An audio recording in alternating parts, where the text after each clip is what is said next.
And just like that, a coin that you can earn by simply pressing a button once per day on your phone, and that many people called a scam, gets listed on multiple exchanges, and not only that, but also trades at values that most people claimed are never going to happen, with millions of dollars in trading volume every single day. Now that is what I would say if the current listings of Pi coin on exchanges like Huobi, Bitmart, xt.com and others would actually be real Pi coins. Since those exchanges, however, only trade Pi as an IOU, the situation, and with that my assessment, is a bit different, and this video will cover everything you need to know about the recent listings of Pi coin on those exchanges. But before we get to that, as always, let's get the usual disclaimer out of the way. Everything that I share in this video is my personal opinion and in no way financial or professional advice of any kind. You should always do your own research, consult certified professionals, draw your own conclusions and make your own decisions. And last but not least, as you may know, I'm holding Pi coins myself and therefore have a personal interest in the project's success.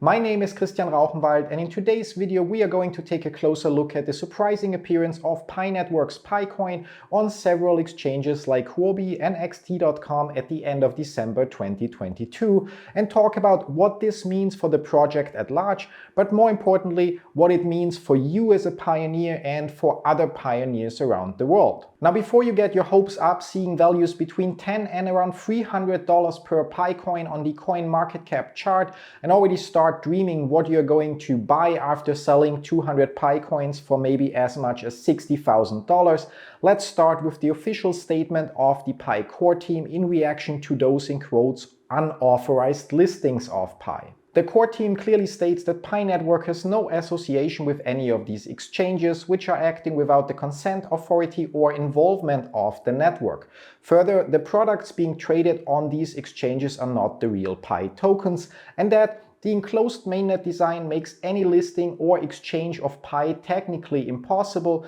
Not only is it a violation of the network's policies, but it's also untrue to label some form of IOU or other derivatives as the native Pi token of the Layer 1 Pi blockchain itself. Besides that very clear statement by the Pi core team, another clear indicator that there are no real Pi coins traded on those exchanges is that on all of them you are not able to deposit or withdraw Pi coins right now. And even if you would be able to withdraw or deposit Pi coins, you'd still be risking getting your account banned, since, as mentioned, during the enclosed mainnet, the exchange of Pi coins for fiat or other cryptocurrencies is prohibited. So the only thing you can do right now on those exchanges is use other cryptocurrencies you own, like USDT, to buy those Pi IOUs on the exchange. Now in theory, once Pi leaves the enclosed mainnet behind and enters the open mainnet, those exchanges would owe you any Pi coins you bought on the exchange,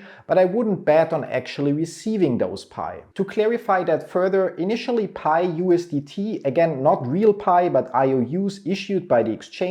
were sold on xt.com for around $5 per coin, meaning that whatever amount of IOUs is circulating on the exchange was bought by users of the exchange. Users got their Pi IOUs and the exchange got their real USDT in that trade. Once the exchange sold whatever amount of IOUs they created to their users, any trades moving forward happen between users of the exchange, unless the exchange decides to buy back those IOUs and or gets further involved in the trading itself. And here it's important to note that since the individual transactions that happen on the exchange don't allow us to draw conclusions as to who was involved in the trade, we will never know how many of the trades of the Pi IOU USDT trading pair are between actual users and how many have the exchange on one or even on both sides of the transaction. Now when Pi reaches the open mainnet and the exchange could actually buy Pi coins, they have, in my opinion, two options. First,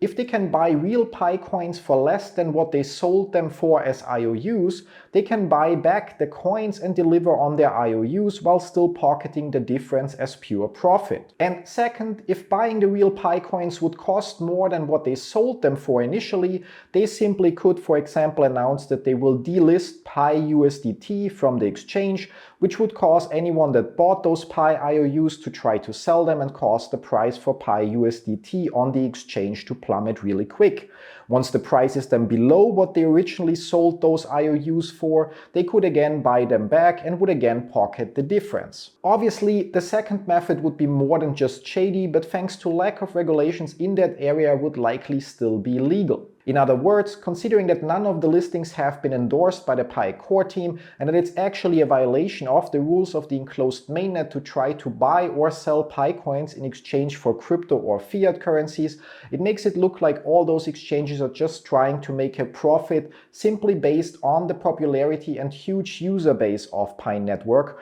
where no matter how things turn out, the only real winner are going to be the exchanges. That said, not all of it is really that bad, because even considering that the entire Pi USDT trading pair is nothing but IOUs made out of thin air by the exchanges, the listing of those IOUs still allows us to draw some important conclusions. First, Pi Network's user base is clearly big enough to get the attention of exchanges like Huobi and Bitmart, which both rank in CoinMarketCap's top 25 exchanges based on their daily trading volume, which means that chances are, in my opinion, high that once Pi actually reaches the open mainnet, real Pi trading pairs should quickly show up at other exchanges as well. Second, while the price of up to $320 per Pi coin shown on CoinMarketCap is not based on the real supply and demand for Pi coins, it serves a huge psychological purpose, as it suddenly makes more people believe in a potential higher evaluation of their Pi coins, potentially helping to get even more people involved in the project,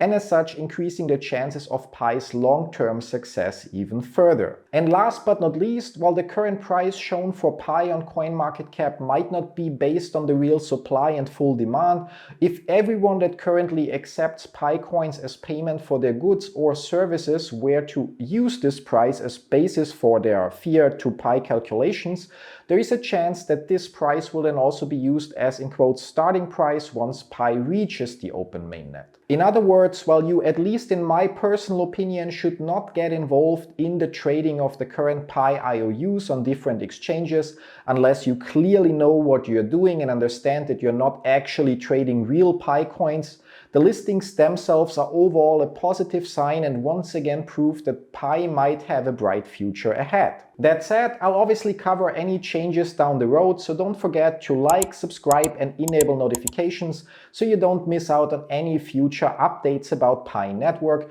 including my next video that will show 2 different options that currently exist to actually use your Pi coins during the enclosed mainnet already. And besides that, as usual, if you have any questions about the listing of Pi coin IOUs or Pi Network in general, feel free to leave them in the comments down below or join our Discord community and get your answers from me or the community there as well. Thanks for watching, see you in one of my other videos. Till then, bye bye!